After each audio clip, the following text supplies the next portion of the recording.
बिस्मिल्लाहिर्रहमानिर्रहीम अस्सलाम वालेकुम students, welcome back to my YouTube channel biotech. और ये मेरे चैनल पे बायो की सेकंड वीडियो है। एज़ यू नो कि हमने ग्लाइकोलाइसिस का जो फर्स्ट प्रिपरेटरी फेज़ है उसको पिछले लेक्चर में डिस्कस किया था। आज का जो मेरा टॉपिक है वो है ऑक्सीडेटिव फास्फोराइलेशन यानी oxidative phase. So let's get started जी। तो लेक्चर स्टार्ट करने से पहले हम ओवरव्यू देख लेते हैं। हमेशा की तरह एडिनोसिन डाइफॉस्फेट अपने साथ एक और फास्फेट ऐड करता है और कन्वर्ट हो जाता है 3 फास्फेटिक कंपाउंड में एटीपी एडिनोसिन ट्राइफॉस्फेट। इसी तरह एटीपी भी इंटर कन्वर्टेबल है। जब एटीपी टूटता है तो एक फास्फेट देता है और ख़ुद कन्वर्ट हो जाता है एडीपी में। ये आप कन्वर्जन देखेंगे। So D stands for di is equal to 2 यानी 2 फास्फेट होते हैं, और टी स्टैंड्स फॉर ट्राई यानी कि 3 फास्फेट होते हैं एटीपी के पास।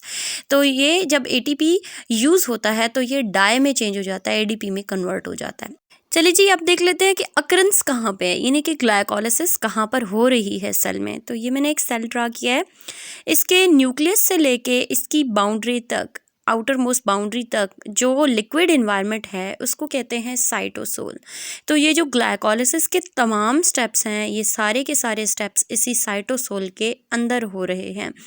अब आपको कुछ चीज़ें और भी नज़र आ रही हैं, जैसे कि इंटरमीडिएट्स सब नज़र आ रहे हैं, ADP, pi, NAD, H positive. ये इंटरमीडिएट्स भी इसी साइटोसोल में तैर रहे होते हैं, और ये इंटरमीडिएट ग्लाइकोलाइसिस के डिफरेंट स्टेप्स में, प्रोडक्ट्स में या सिंथेसिस में चेंज होते हैं। और ये क्या क्या चीज़ें सिंथेसाइज होती हैं, ये आप 1 बाय 1 तमाम स्टेप्स में देखेंगे। पिछली वीडियो में हमने प्रिपरेटरी फेज़ को 4th एंड 5th स्टेप पे स्टॉप किया था, जिसमें हमारे पास G3P प्रोडक्ट बना था। G3P दोनों साइड्स पे साइड बाय साइड रिएक्शंस करते हुए कन्वर्ट होता रहेगा, यहाँ तक कि हमारे पास फाइनल प्रोडक्ट पायरोवेट हो जाएगा। ये दोनों तरफ में जो रिएक्शंस हो रहे हैं बेटा, ये सेम टू सेम रिएक्शंस होंगे, और इन रिएक्शंस के दौरान साइड्स पे जो है 4 सिंथेसिस या चीज़ें रिलीज़ होंगी। ये जो 4 चीज़ें इस तरफ और 4 चीज़ें उस तरफ रिलीज़ होंगी, ये एक जैसी होंगी, यानी कि ये जो रिएक्शन हो रहा है ये सेम टू सेम हो रहा है, और ये तब तक कन्वर्जन होती रहेगी जब तक कि फाइनल प्रोडक्ट जो है वो पायरोवेट हमें मिल नहीं जाता। नेक्स्ट जो कन्वर्जन है ये 4th एंड 5th स्टेप की है, प्रिपरेटरी फेज़ की। ये आपने ज़रूर याद रखनी है, बहुत इंपॉर्टेंट है, अक्सर बच्चे इसमें कंफ्यूज होते हैं।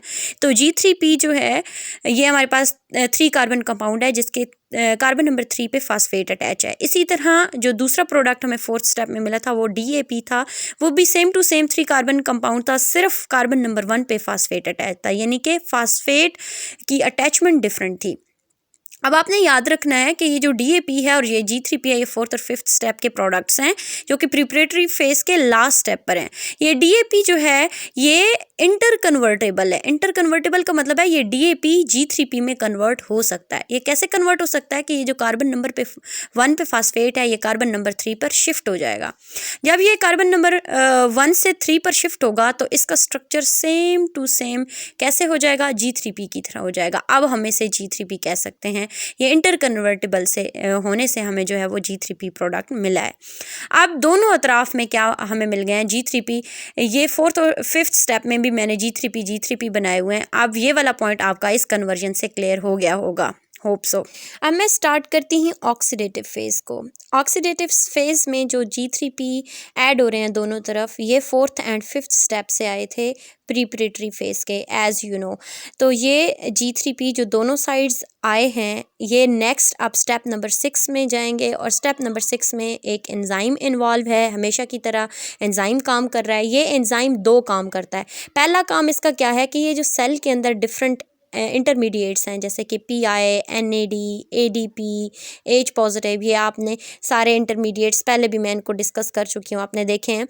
इनमें से ये 2 फास्फेट को उठाता है, एक फास्फेट को एक साइड पे ऐड करेगा, दूसरे फास्फेट को दूसरी साइड पे ऐड करेगा, और एक सिंथेसिस जो फर्स्ट सिंथेसिस है वो हमारी होगी।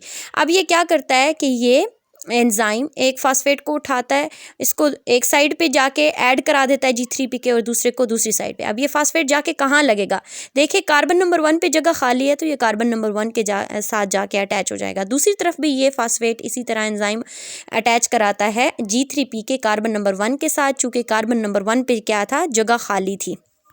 इस फास्फेट के ऐड होने की वजह से अब इसका नाम चेंज हो जाएगा। इसका नाम क्या हो जाएगा, 1,3-बिस फास्फोग्लिसरेट। अब 1 3 क्यों, कार्बन नंबर 1 और 3 से है कार्बन नंबर 3, और बिस का मतलब होता है 2, यानी दोनों साइड पे क्या अटैच है, फास्फेट अटैच है। इस वजह से इसका नाम चेंज हो गया है। ये अब क्या कहलाता है, 1 3 बिस फास्फोग्लिसरेट। और ये भी किसने किया बेटा, ये इस एंजाइम ने दोनों तरफ जो है फास्फेट अटैच करवाने के बाद इनका नाम चेंज किया है। अगला जो काम है इस एंजाइम का वो ये है कि एक NAD इंटरमीडिएट और एक H पॉजिटिव इंटरमीडिएट जो कि हमारे सेल के साइटोसोल में मौजूद हैं, ये एंजाइम इन दोनों को जोड़ देगा। ये भी इसी स्टेप में होगा, ये दो इंटरमीडिएट्स को आपस में जोड़ेगा। जब ये दो इंटरमीडिएट्स जुड़ते हैं तो हमारे पास पहली सिंथेसिस हो जाती है, NADH बन जाता है। और ये NADH सिर्फ एक साइड नहीं बनता, सेम टू सेम प्रोसेस दूसरी साइड भी होगा। ये इसी तरह H पॉजिटिव को NAD के साथ जोड़ेगा ये एंजाइम, और उसको किस में कन्वर्ट करा देगा, NADH में। अब जो NADH है बेटा, ये हमारे पास फर्स्ट सिंथेसिस है, दोनों side same to same synthesis होगी, और ये इंटरमीडिएट्स साइटोसोल के अंदर पाए जाते हैं। नेक्स्ट हमारा स्टेप है स्टेप नंबर 7। इसमें भी एक एंजाइम इन्वॉल्व है। ये एंजाइम दूसरे एंजाइम के अगेंस्ट काम करता है। कैसे, उस एंजाइम ने फास्फेट को बेटा ऐड कराया था, और इस एंजाइम ने क्या करना है, उसके अगेंस्ट काम करना है। जो उसने फास्फेट ऐड कराया है, इसने वही फास्फेट रिमूव करा देना है। अब ये क्या करता है, ये फास्फेट ये वाला एंजाइम रिमूव करा देता है, और ADP के साथ इसको जोड़ के क्या बना देता है, ATP बना देता है। अब सवाल आता है ADP कहाँ से है, तो अगेन ADP कहाँ से है, साइटोसोल से है। मैंने आपको पहले बताया साइटोसोल में भी मौजूद है।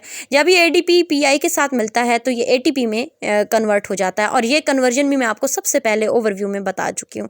अब ये भी दोनों तरफ सेम प्रोसेस होगा। जिस तरह यहाँ पे ADP फास्फेट के साथ जुड़ा है, इसी तरह यहाँ पे भी ये जो BPG है, इसका कार्बन नंबर 1 पे जो फास्फेट लगा था, इस एंजाइम ने इस तरफ भी इसको रिमूव करा देना है। ये फास्फेट जाके एक इंटरमीडिएट ADP के साथ जुड़ जाएगा। जुड़ने के बाद ये किस में चेंज हो जाएगा, ATP में। अब अगेन ये ADP कहाँ से आया, ये भी साइटोसोल से आया। अब ये जो ATP है, ये हमारी सेकंड सिंथेसिस है जो कि स्टेप नंबर 7 में हुई है और इस एंजाइम ने कराई है। अब BPG के कार्बन नंबर 1 पे जो फास्फेट है वो रिमूव हो गया है। रिमूव होने की वजह से अब इसका नाम चेंज हो जाएगा। ये फिर से वही मटेरियल बन जाएगा, फिर से वही कंपाउंड हो जाएगा जिस तरह हमने GP3 पहले भी डिस्कस किया है। इसको GP3 भी पढ़ सकते हैं, 3PG भी पढ़ सकते हैं, यानी कि ग्लिसरेट के कार्बन नंबर 3 पे क्या अटैच है, फास्फेट अटैच है, क्योंकि इसका पहला फास्फेट इस स्टेप में रिमूव हो गया है। इस एंजाइम ने ये इस स्टेप में आके उस फास्फेट को रिमूव करवा के क्या बनाया है, ATP बनाया है। अब आते हैं स्टेप नंबर 8 के ऊपर। स्टेप नंबर 8 में फिर से एक एंजाइम इन्वॉल्व है। ये एंजाइम क्या करता है, ये अरेंजमेंट को चेंज कर देता है। अब किसकी अरेंजमेंट को चेंज करता है, ये इस फास्फेट की अरेंजमेंट को चेंज करता है। देखें 3PG बिल्कुल सेम प्रोडक्ट्स हैं, कार्बन नंबर 3 पे इनका फास्फेट अटैच है, बट ये एंजाइम क्या करेगा, ये जो कार्बन नंबर 3 पे फास्फेट अटैच है ना, ये इसको यहाँ से रिमूव कराएगा और नंबर 2 पे जाके शिफ्ट कर देगा। यहाँ सेम प्रोसेस इस तरफ भी होगा, नंबर 3 से ये फास्फेट हटेगा और 2 पे जाके शिफ्ट हो जाएगा या लग जाएगा। अब ये अरेंजमेंट चेंज भी इस एंजाइम ने की है, और इस तरह से इसका स्ट्रक्चर जो है वो हमारे सामने आता है। कार्बन नंबर 2 पे क्या लगा होता है, फास्फेट, दोनों तरफ ये सेम स्ट्रक्चर बनेगा। अब हम इसको 2PG कहेंगे। 2 का मतलब है कार्बन नंबर 2 फास्फोग्लिसरेट। जो फास्फोग्लिसरेट है उसके कार्बन नंबर 2 पे क्या अटैच है, फास्फेट अटैच है। ये अरेंजमेंट इस एंजाइम ने चेंज की है। अब आते हैं स्टेप नंबर 9 पे। स्टेप नंबर 9 में एक एंजाइम क्या करता है, जो ग्लिसरेट मॉलिक्यूल ऊपर मौजूद है इसमें से वाटर को रिमूव कर देता है दोनों साइड्स पे। अब आपका सवाल ये होगा कि वाटर कहाँ से आया, तो देखिए मैंने सिर्फ यहाँ पे कार्बन की चेन को और फास्फेट को स्ट्रक्चर में जो है एक्सप्लेन किया है। मैंने बाकी बॉन्डिंग या बाकी एटम्स को डिस्कस नहीं किया क्योंकि वो आपके लिए कंफ्यूजिंग हो जाता। इस वजह से मैंने सिर्फ कार्बन्स और फास्फेट को डिस्कस किया, बट और भी जो है एटम इसके साथ ग्लिसरेट मॉलिक्यूल के साथ अटैच हैं। तो अब ये वाटर जो है ये रिमूव हो रहा है दोनों साइड से।